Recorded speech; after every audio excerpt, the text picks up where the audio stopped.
We all know the American people face challenges every day, from the high cost of living and healthcare, to the wealth gap, to the erosion of civil liberties in this country, to Donald Trump's disastrous policies and their fallout. It's important to remember, though, that Trump and his party have total unified control of government. They call the shots. From the White House to the House to the Senate to the Supreme Court, they're in charge. And rather than use that power to try to solve the issues that I just mentioned, they have instead been focusing their time, effort, political energy, and capital on renaming the Gulf of Mexico to the Gulf of America, a bill by Marjorie Taylor Greene. That's what they're celebrating right now, having passed in the House, and recent brutal polls show that the American people are not with them on this.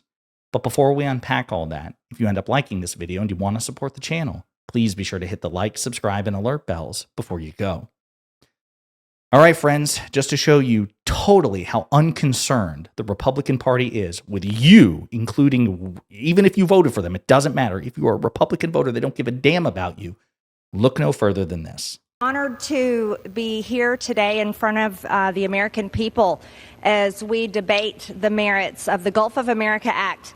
This would rename the body of water formerly known as the Gulf of Mexico to the Gulf of America.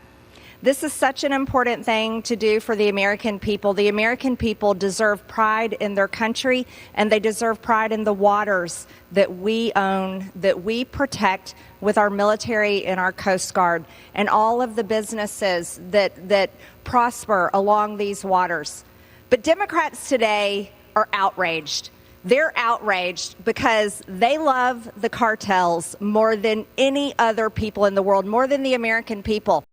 So a couple of things to note. This is a bill authored by Marjorie Taylor Greene, who I guess is the new legislative director for the Republicans. I'll set the priorities for what we do with our time, effort, energy, and political capital, what we do with unified control of the federal government. So a couple of things. Number one, notice how once again she demonizes, as an elected Republican, the Democratic Party, right? Imagine if AOC said this sort of shit about the entire Republican Party. You just don't hear it that way. Marjorie Taylor Greene hates Democrats in ways that I don't think any Democrat hates Republicans, number one. Number two, when she says this is what the American people want, no, there's polling to back this up, and I'll show you that in just a second. What the American people want are lower costs, lower prices. They want more affordable rent, mortgages, groceries.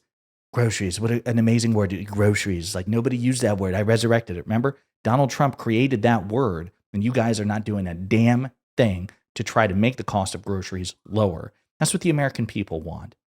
Instead, they're focused on this stupid shit, this stupid culture war nonsense. And it passed the House. This is what they've been able to pass.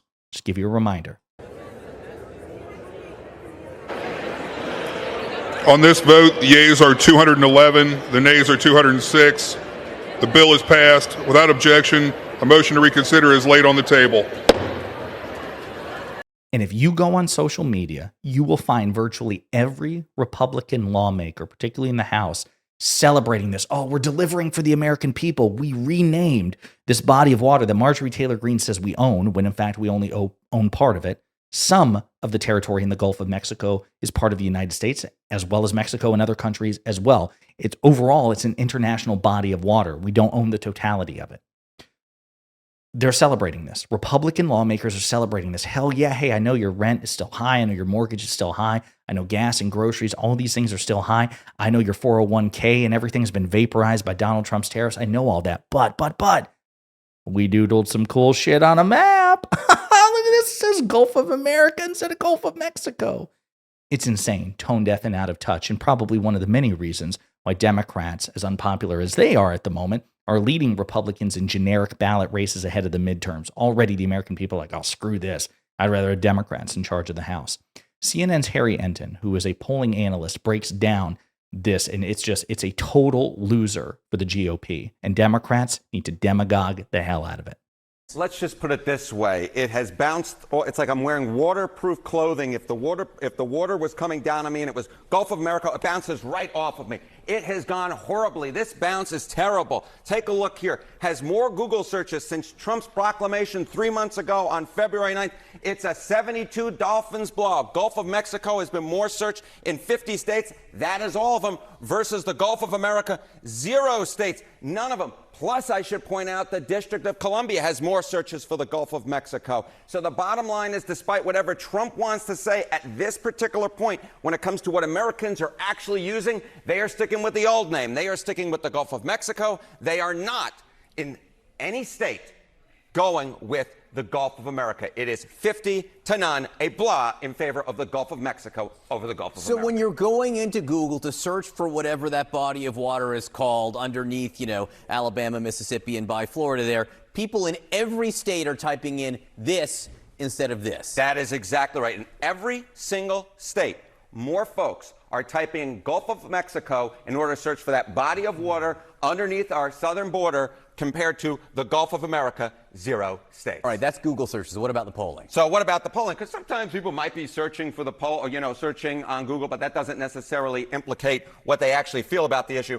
On this particular one, it does. It does. It very much lines up. Rename the Gulf of Mexico to Gulf of America. Look at this. 67% of registered voters in the United States, according to a March Fox News poll, say that they oppose renaming the Gulf of Mexico to Gulf of America. Just 31% of Americans favor, and I should note, even 36% of Republicans oppose it, despite the fact that there was near uniformity when, in fact, the House GOP lined up behind the change of Gulf of Mexico to Gulf of America. But when it comes to the American people, 2/3 oppose, and that is very rare because in our politics you rarely get 2/3 of Americans to agree upon anything, but they do oppose the idea of renaming the Gulf of Mexico to the Gulf of America. So this issue, it's motivating for whom? Yeah, exactly right. This is the whole thing. Okay, you see all those House Republicans line up, right, John? You say, okay, maybe this is a thing they really want to get behind Donald Trump.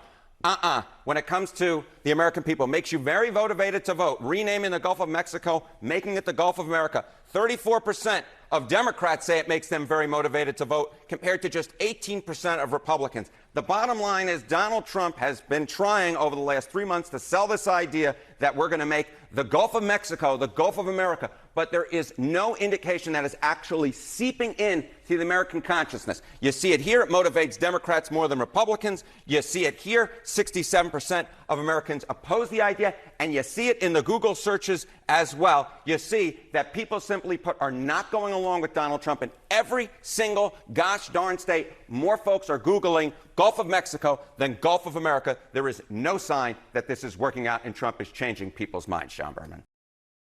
Pretty brutal.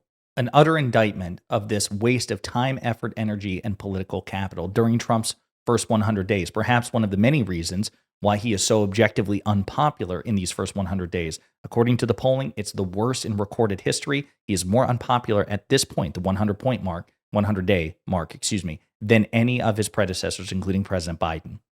Donald Trump is objectively unpopular, and I would argue that shit like this is part of the reason why your priorities suck. You're not using your political capital to the best of your ability to focus on the needs of the American people. And Trump set the expectation that he would get the big stuff done, ending foreign wars, reducing the cost of living and energy, all in one day. He said he would do that, which means we are perfectly entitled to hold him to that standard and label him a failure for having failed to deliver on his promises.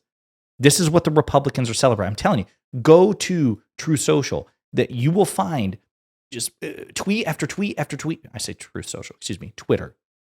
Getting riled up here. Go to Twitter, go to X. You will find post after post after post after post after post of Republican lawmakers celebrating this, telling us, oh, we did so great. As a Democratic lawmaker from California put it, we should just rename the planet.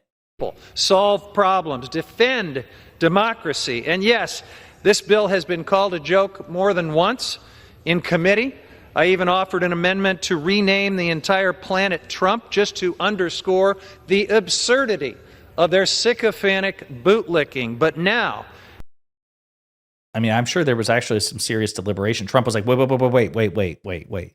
He wants to do what now? He wants to rename the entire planet after me? That planet right there? Planet Trump? We might have to pass a Democratic amendment. He did it to mock them, as well he should, because this deserves mockery. Here's the thing. Again, I've said this before. It's not just stuff like this. It's also the cabinet meetings that we've seen.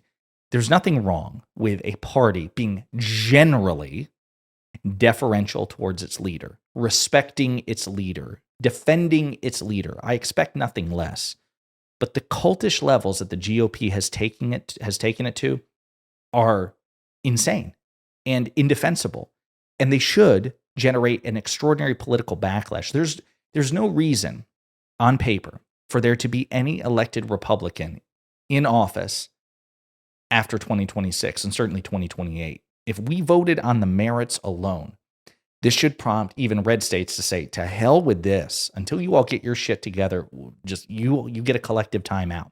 It's not going to happen. Again, very likely, most likely that they keep the Senate after 2026. Who knows what 2028's presidential race will be? I think we're favored to take back the House in 2026. But the reality is, Republicans, lawmakers should be held to account by their constituents. If you're a conservative or right-leaning independent watching this, you should be embarrassed by what the Republicans are focused on, because the truth is, if Democrats were doing this, you'd be pissed, and rightly so. If at a time of crisis or in time of challenge, if Democrats were focused on renaming, like imagine a bill, I'm just trying to imagine what would trigger the cons the most. Imagine that Vice President Harris won the November election, and the Democrats took control of the House and the Senate. She had unified control.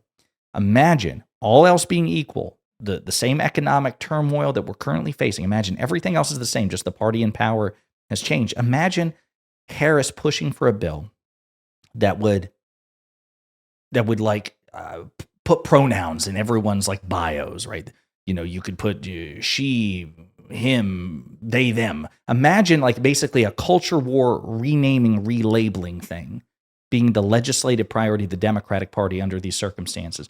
How would the public react? How would Republicans react? How would red states and conservative voters react? They'd be furious. They'd be like, why the hell are you focusing on this niche culture war issue and not the material matters of the American people? And you'd be right. They wouldn't do that, of course, because Democrats, for all their faults, actually care much more about the material pains of the American people by far than the Republicans. Republicans are actually focusing on this. They just dedicated their time, effort, and energy to passing a bill by Marjorie Taylor Greene to rename a body of water that we don't own, that we will all continue to call the Gulf of Mexico. What a waste of time. What a waste of your time. They don't care about you. They objectively care about you less than the Democrats do, and it's insane to keep them in power. You should be outraged. We'll see if that actually manifests, though, in a change at the 2026 midterms. We'll see what happens. But in the meantime, let me know what you think in the comments.